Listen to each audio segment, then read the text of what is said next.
Ladies and gentlemen, thank you for tuning in to the American News Network. The U.S. has just seized another Venezuelan oil tanker in its pursuit to broaden and push to enforce the blockade on Venezuelan oil. Washington says this move is to target the sanctions and the funding for the Maduro regime. Tension between the U.S. and Venezuela is escalating. American forces seizing yet another oil tanker today, making it the third vessel this month. Bloomberg now reporting the tanker was headed toward Venezuela. The specific location for the operation has not been revealed just yet, but this is the second ship in just 24 hours. On Saturday, a ship was docked in Venezuela prior to the Coast Guard's apprehension. Officials are claiming that the vessel is carrying oil and is subject to U.S. sanctions. Secretaries Hegseth and Noem both taking to social media to thank the U.S. Coast Guard for its involvement in the operation. News Nation's Hannah Brandt joins us live from our nation's capital. Hannah, what's the latest on this third boat? Well, Jessica, this is certainly an important update in this ongoing operation. Here's what we know. U.S. forces boarded the Bella 1 oil tanker near Venezuela today, according to Bloomberg's report. They're saying the vessel was among those sanctioned by the U.S. and was on its way to Venezuela to load. But as you noted, this is the second seizure just this weekend and the third this month. And these seizures really are part of the Trump administration's pressure campaign on Venezuela and on its leader, Nicolas Maduro. It was just days ago that President Trump first announced a blockade on all of the sanctioned oil tankers coming both in and out of the country. And then yesterday, DHS Secretary Kristi Noem announced a new seizure. She shared a video of it. You can see it on your screen here. She says this shows U.S. Coast Guard and Defense Department forces stopping that oil tanker. This is a tanker called Centuries, and it was the second time the U.S. seized a vessel near Venezuela in just the past few weeks. It follows the December 10th seizure of the skipper. That's the first seizure we know of in recent months. You can see the skipper has now moved closer to Texas.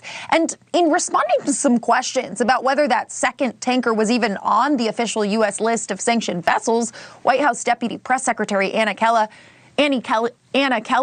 claimed Centuries had sanctioned oil on board. She called it part of the Venezuelan shadow fleet used to traffic stolen oil and fund the narco-terrorist Maduro regime. Now, the Venezuelan government, though, disagrees. They argue the U.S. actions are criminal, and they say they're going to file legal complaints with the UN Security Council. And how are lawmakers reacting to all of this? Well, we haven't seen a lot of reaction to these second and third seizures, but we've certainly heard concerns about the growing tension with Venezuela. Now, lawmakers right now are at home for their holiday recess. That's probably why they're a bit silent on these weekend seizures. They aren't here at the Capitol for us reporters to ask them about it. But I did talk to several senators when the skipper was seized a bit earlier this month, and that move caused a lot of alarm. Multiple lawmakers told me then they were pretty concerned that that seizure brings the U.S. closer to war with Venezuela. A few told me they think President Trump should be coming to Congress about these things to ask for their approval and to certainly ask for approval if he decides to take any further military action inside of Venezuela. Though President Trump has a bit of a different take. He argued just a couple of days ago he doesn't need congressional approval if he does want to move ahead with land strikes in Venezuela. So we're seeing a bit of an internal power struggle over this, Jessica. Interesting. All right, Hannah Brandt, thank you. Washington says this move is to target the sanctions and the funding for the Maduro regime. Here is some news that we are going to bring to you that just go right into this. I think you'll like it. Venezuela formally denouncing Saturday's seizure, calling it theft and hijacking of a private vessel. President Trump continues to threaten a total blockade of sanctioned oil tankers traveling to and from Venezuela. This is exactly what we want to hear from our president. Just a blockade. Not going to let anybody going through that shouldn't be going through. Now pursuing a third Venezuelan vessel in international waters after successfully seizing a second oil tanker on Saturday. Earlier this month, American forces rappelled from helicopters onto a sanctioned oil tanker's deck to take control of the ship. But unlike the first vessel, Saturday's tanker not in any sanctions list maintained by the U.S., European Union, the U.K., or the UN. Senator Rand Paul calls the seizures a provocation and prelude to war. Before we break into Rand Paul and his explanation of things, is anyone thinking that the drugs are not coming from Venezuela, coming up from Mexico? And are these drug boats that we're shooting down, is this not the right thing to do? And then the next step, we're going to be taking these oil tankers. We're going to be seizing the oil. This is sanctioned and some of it is unsanctioned. That's okay.